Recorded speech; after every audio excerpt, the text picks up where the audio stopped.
پھر آپ کو یہ بھی یاد نہیں کہ دوبارہ آپ کو یہ سیٹ کیسے جتوائی گئی، اور آپ کو یہ بھی یاد نہیں کہ کس طریقے سے 17 نشستوں پر آپ کے بھائی کو وزیر اعظم بنوا دیا گیا، 32 نشستوں پر آپ کی صاحبزادی کو، چلیے 32 تو پی ٹی آئی والے کلیم کرتے ہیں، لیکن بہرحال اتنی نشستیں ان کی تھی نہیں کہ جس کے اوپر ان کو وزیر اعلیٰ بنوا دیا گیا۔ تو یہ سب آپ کو بالکل بھول جاتا ہے، اور آپ کو صرف یاد رہتا ہے کہ 2017 میں یہ ریٹ تھے، وہ ریٹ تھے۔ اب اس کے اوپر ظاہر ہے بہت بات ہو سکتی ہے کہ بھائی 2017 سے پہلے اس سے بھی کم ریٹ تھے۔ میں نے اپنے بچپن میں 2 روپے کا انڈا بھی خریدا ہوا ہے، میں کیا کہوں کہ جی 2 روپے کا انڈا اب بھی ملے، تو ظاہر ہے وقت کے ساتھ ہر چیز کے پرائس جو ہیں وہ بڑھتے ہیں۔ تو اب آپ یہ ریٹ جب بتاتے ہیں تو اس سے پہلے پھر مشرف کے دور میں تو پیٹرول اور بھی سستا تھا، اس سے پہلے اور بھی سستا ہوگا، ایوب کے دور میں اور بھی سستا ہوگا، اس سے پہلے اور بھی سستا ہوگا۔ تو یہ ریٹ کا موازنہ بنتا نہیں ہے، ہم نے تو پرسنٹیج وائز دیکھنا ہے۔ تناسب ہم جب دیکھتے ہیں تو ہم یہ دیکھتے ہیں کہ آپ کے پہلے دور میں اگر 12 روپے کی بجلی تھی، 13 روپے کا یونٹ تھا، تو عمران خان صاحب کے پورے 3.5 سال کے دور میں وہ 3 سے 4 روپے بڑھا۔ لیکن اب آپ کے اس کے بعد جو بھائی کا دور آیا، پھر اس کے بعد نگران حکومت جو کہ آپ ہی لوگوں کی تھی، اور اس کے بعد پھر آپ لوگوں کی ہی حکومت آئی، تو پچھلے 2.5 سال میں وہ 18 روپے سے بڑھ کر اب کہاں جا کے 50-60 روپے عام ایوریج یونٹ جو ہے وہ بن رہا ہے، اور بعض صورتوں میں وہ 60-70 روپے پہ جا رہا ہے۔ تو یہ سب اب ہم کیسے بھول جائیں کہ 2.5 سال کے مختصر سے عرصے میں یہ جو آپ نے ایک طوفان برپا کیا مہنگائی کا، اور جس کے اوپر آج آپ الزام دیتے ہیں کہ جی عمران خان کی حکومت نے یہ کیا، عمران خان کی حکومت نے وہ کیا، تو یہ سب بھی بجلی کے کارخانے بھی آپ ہی کے لگائے ہوئے تھے، یہ آپ ہی کا ویژن تھا۔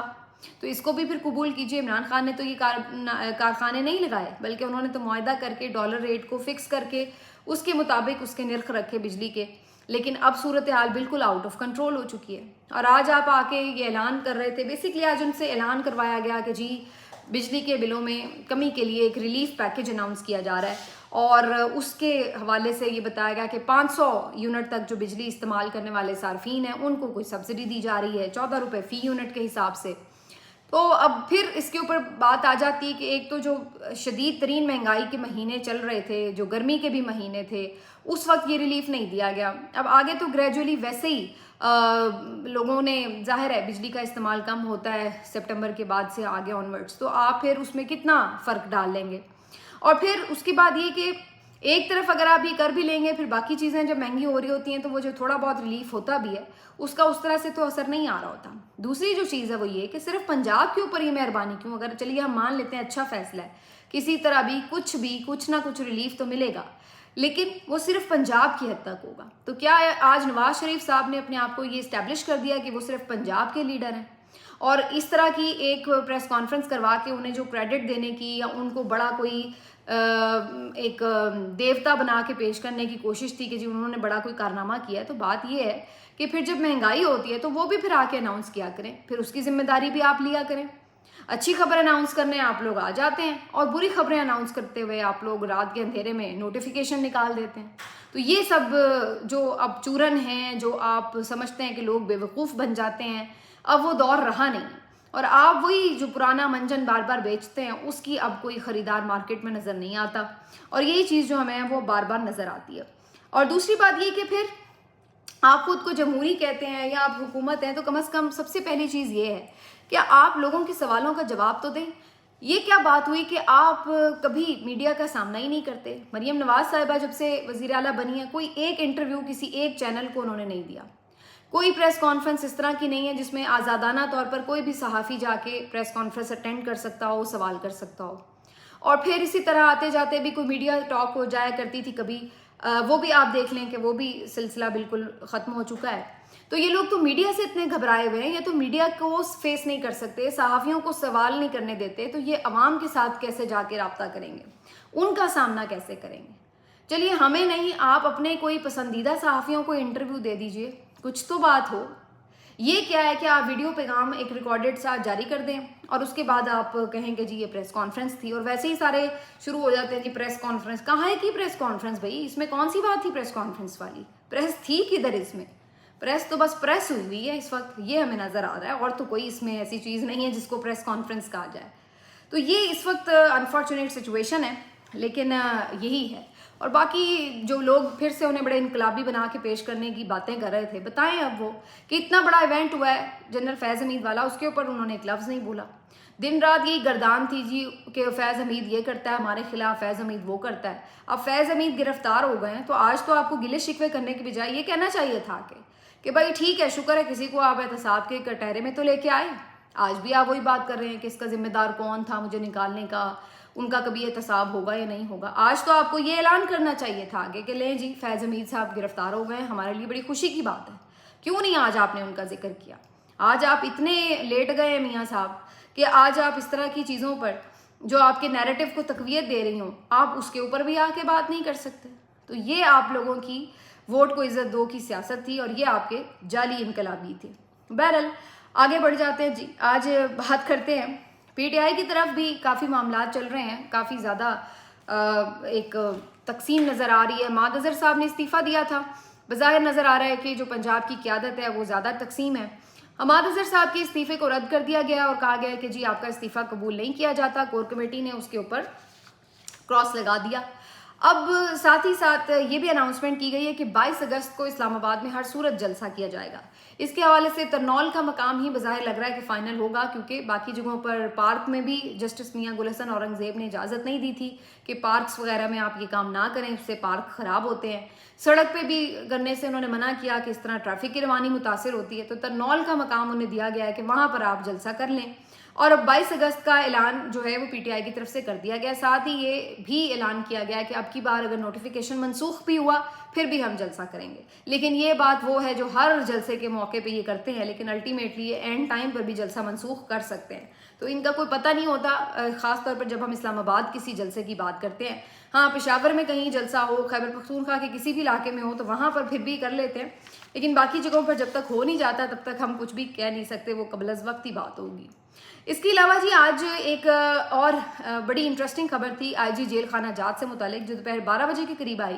کہ ان کو حراست میں لے لیا گیا ہے اور ان سے تفتیش کی جا رہی ہے. بعد میں 7-8 گھنٹے یہ خبر چلتی رہی اور اس کے اوپر کوئی تردید بھی جاری نہیں ہوئی. اس کے بعد 7-8 گھنٹے کے بعد اچانک سے ایک ویڈیو آتی ہے جس میں آئی جی جیل خانہ جات چائے کا مگ ہاتھ میں پکڑے ہوئے کھڑے ہیں اور اپنی گرفتاری کی خبر خود ٹی وی اسکرین پر دیکھ رہے ہیں اور ساتھ میں مسکراتے ہوئے کہہ رہے ہیں کہ لیں جی یہ ہماری صحافت ہے. آج کل میں تو اپنے گھر میں بیٹھا مزے سے چائے کی چسکی لے رہا ہوں اور اپنی گرفتاری کی خبر سن رہا ہوں، اور یہاں پر آپ دیکھ لیں کہ جو میڈیا ہے وہ کس طرح سے جھوٹ پھیلا رہا ہے.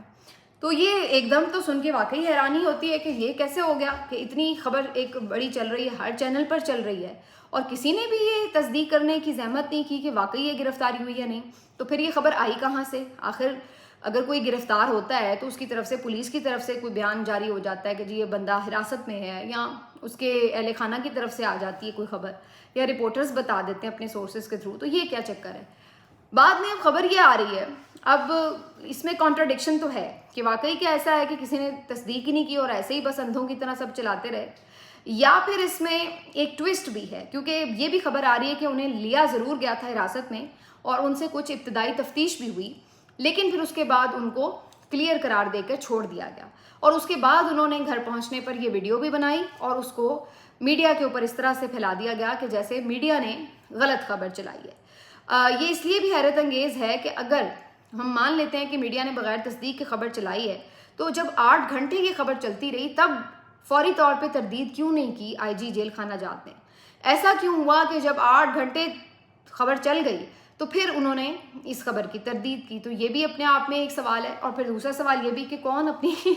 گرفتاری کے خبریں دیکھتے ہوئے ہر وقت کوئی ویڈیو تو نہیں بنا رہا ہوتا، یا تو پھر یہ کہ ہیڈ لائنز سنتے ہوئے، چونکہ آپ کو پتا ہوتا ہے بار بار ریپیٹ ہو رہی ہے ہیڈ لائن، تو اس طرح سے کر کے اس کو ایک باقاعدہ پلان خبر کی طرح اس کو ویڈیو بنائی گئی. تو بہرحال یہ سارا معاملہ بھی سسپیشیس سا ہی ہو گیا، لیکن ان دی اینڈ یہ کہ وہ جی گرفتار نہیں ہیں. اب وہ ہوئے تھے یا نہیں ہوئے تھے، لیکن بہرحال فی الحال وہ گرفتار نہیں ہیں. ایک اور جو آج امپورٹنٹ خبر تھی وہ یہ تھی کہ جی جو میاں نواز شریف صاحب کی تصویر کے اوپر جوتے پھینکنے کا معاملہ تھا. یہ ویڈیو آپ نے دیکھی ہوگی 14 اگست سے ایک رات پہلے، یعنی 13 اگست کی رات مری میں یہ واقعہ پیش آیا تھا، جہاں پر نواز شریف صاحب کا ایک بہت بڑا بینر تھا جس کے اوپر ظاہر ہے 14 اگست کی مبارکباد کا پیغام تھا. وہاں پر کافی کراؤڈ بھی جمع تھا اور